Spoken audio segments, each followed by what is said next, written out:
Hi, I'm Tanya. Welcome to Elite Pilates teacher training here in Devon. And today I'm giving you another teacher training tip.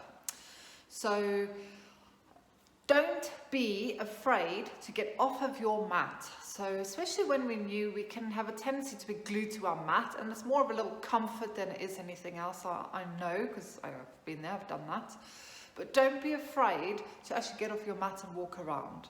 So we do teach this in our teacher training course, but quite often I have heard of, even if we get new clients coming in, they might have done Pilates before, but the teacher never actually gets off of their mat and they're actually doing the whole class with you. At one point, is that teacher actually watching you? So yes, if you need to demonstrate, you sit down, you demonstrate, everyone look at me while I'm demonstrating, and then you get up and then you walk around and you look after your clients.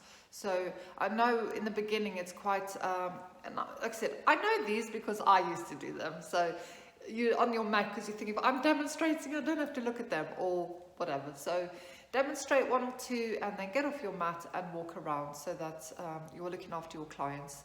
So don't be afraid to move in your class. And remember, it's their workout, not your workout. You go and do your workouts in another time.